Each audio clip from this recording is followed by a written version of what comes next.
est 13 h ce vendredi 19 mars 2021. Bonjour à vous mesdames, messieurs et bienvenue à ce journal. Voici nos titres.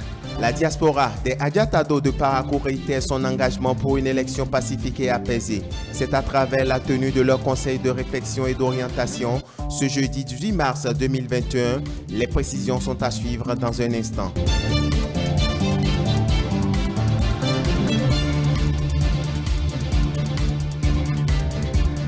Le Bénin dispose désormais depuis ce jeudi 18 mars 2021 d'un document de stratégie de stockage pour la sécurité alimentaire. C'est à l'issue d'un atelier de validation organisé à cet effet. Vous aurez les détails en milieu d'édition.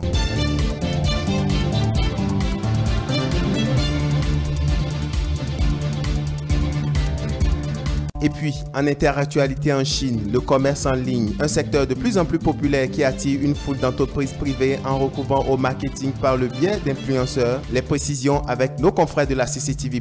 Voilà pour le sommet.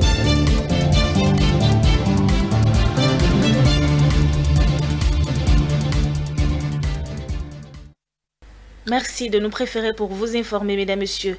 La diaspora des Adjatado de la 8e circonscription électorale réitère son engagement pour une élection pacifique et apaisée au Bénin. Elle a fait savoir à l'occasion de son conseil de réflexion et d'orientation tenu ce jeudi 18 mars 2021 à Parakou. On suit le reportage de Mikaya Imoro et de Boris Arissou. Les ressortissants de la vallée de l'Ouémé et du Mono résidant dans la 8e circonscription électorale réunis au sein de leurs fédérations respectives se sont donné la main pour appeler le peuple béninois à une élection pacifique et apaisée. Au nom de toutes les filles et fils de l'ère culturelle Adjatado résidant dans le septentrion en général, puis à Parakou en particulier, pour lancer un appel vibrant à la paix, à la tolérance et à la cohésion nationale.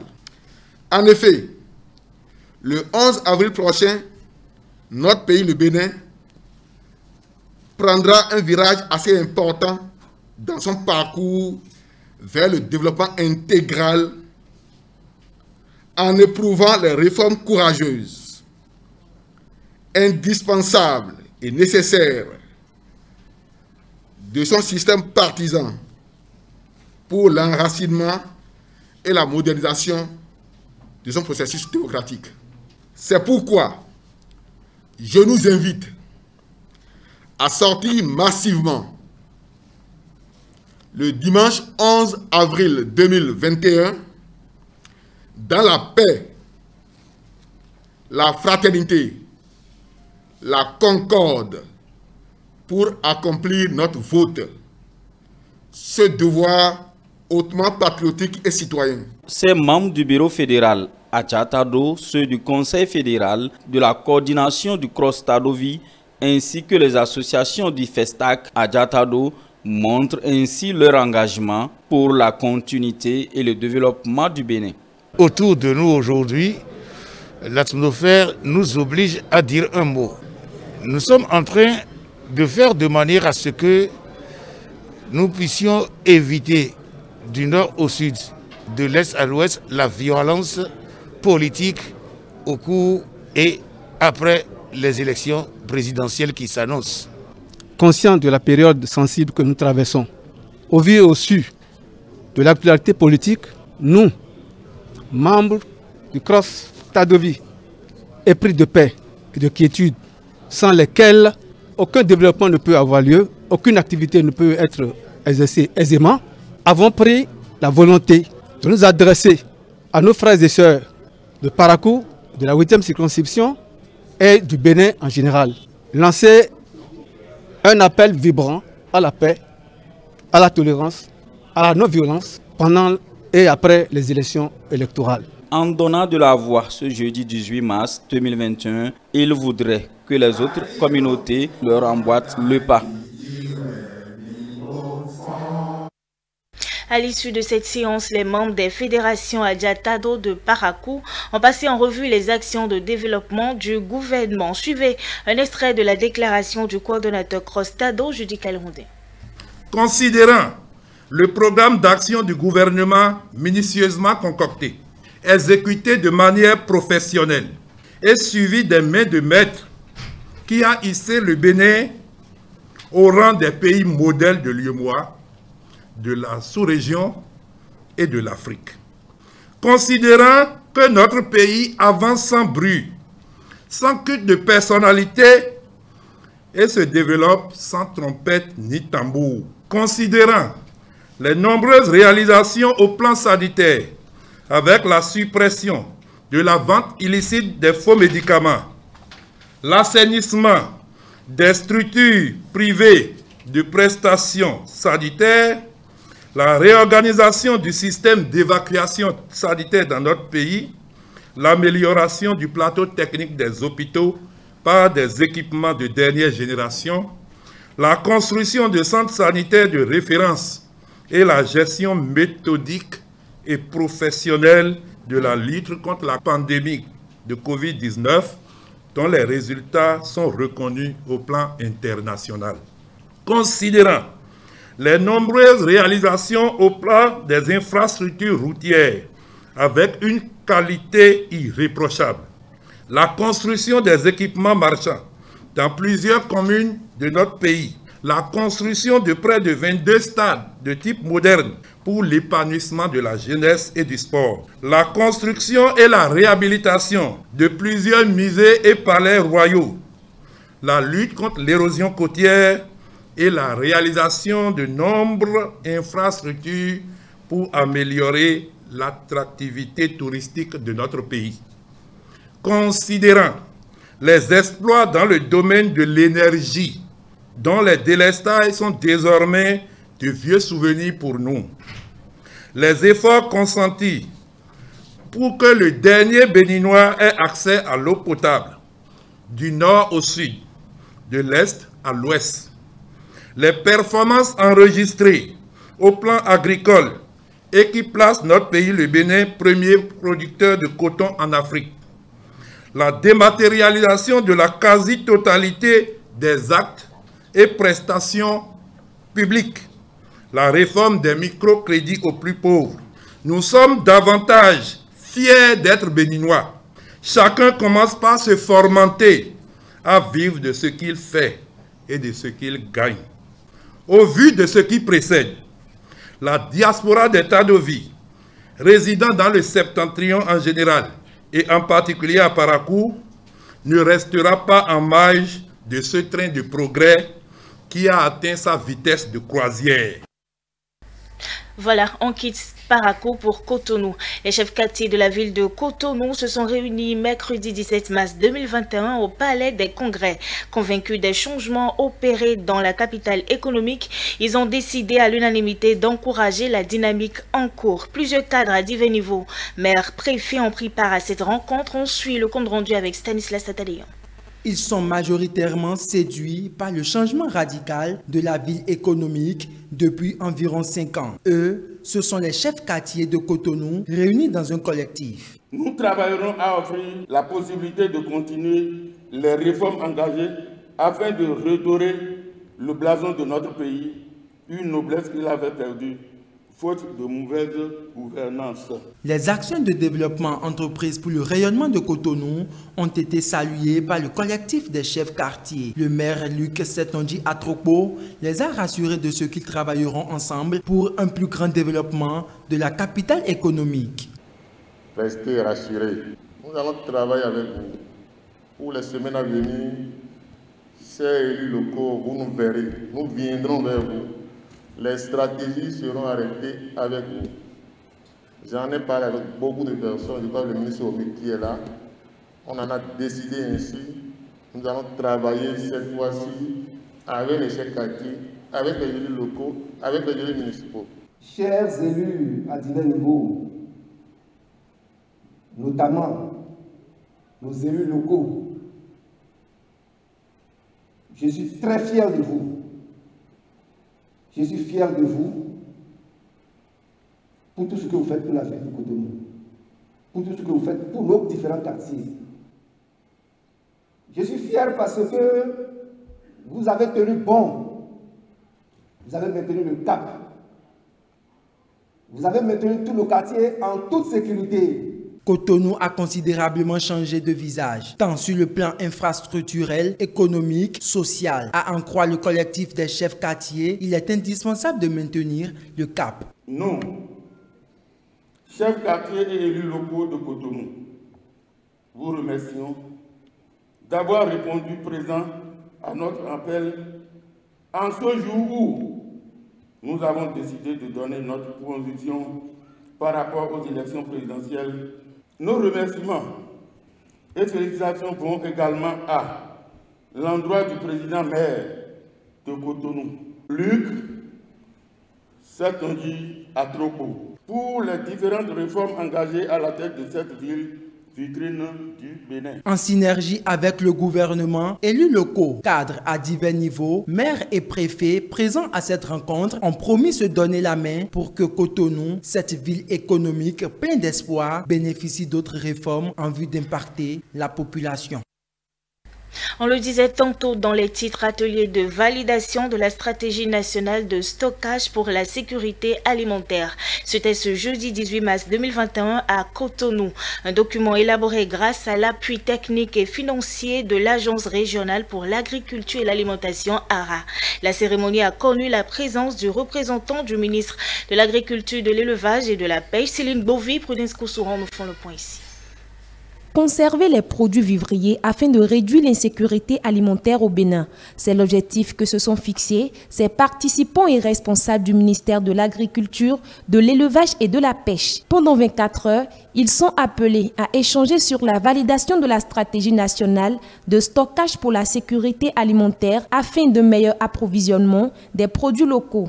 Lançant les travaux au nom du ministre de l'Agriculture, de l'Élevage et de la Pêche, le conseiller technique du ministère de tutelle, Sylvestre Fondoran, a rappelé les causes d'une telle réflexion avant de préciser le rôle de la crise sanitaire liée à la Covid-19 dans le retard de sa validation. La problématique de l'insécurité alimentaire demeure une préoccupation majeure dans l'espace CIDAO et les résultats des sessions du cadre harmonisé montrent clairement que le nombre de personnes en insécurité alimentaire reste préoccupant. Ce tableau déjà sombre est aggravé par les crises sécuritaires récurrentes dans plusieurs zones du Nigeria, du Mali, du Burkina et du Tchad. L'autre élément qui rendrait difficile la gestion des crises alimentaires était que les humanitaires n'avaient pas une compréhension partagée du degré de gravité des crises. Le processus de formulation de la stratégie nationale a connu assez de retard du fait des restrictions tant au plan national qu'au niveau de l'ARA. Covid oblige, mais fort heureusement, les activités ont repris à la satisfaction de tous, ce qui a permis de mettre les bouchées doubles et de disposer du document de stratégie qui vous avait été présenté. La CEDEAO, dans sa politique de développement, appuie les organisateurs afin de mettre en place des instruments de stockage des produits alimentaires et nutritionnels. À travers cet accompagnement, elle entend garantir une disponibilité totale des denrées alimentaires pour faire face efficacement aux interventions.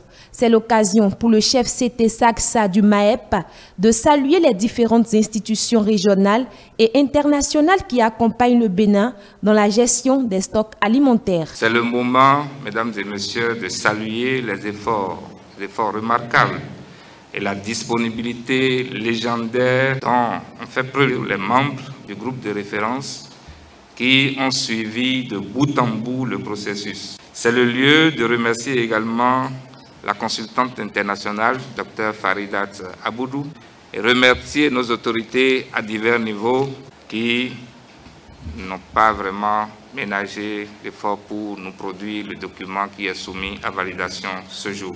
Pour rappel, les chefs d'État et de gouvernement de la CEDEAO ont créé la réserve régionale de la sécurité alimentaire RRSA en 2013, dont la stratégie régionale est fondée sur la consolidation de la complémentarité des 3 lignes de défense face aux crises alimentaires et nutritionnelles, à savoir les stocks de proximité, les stocks nationaux et la réserve régionale de sécurité alimentaire.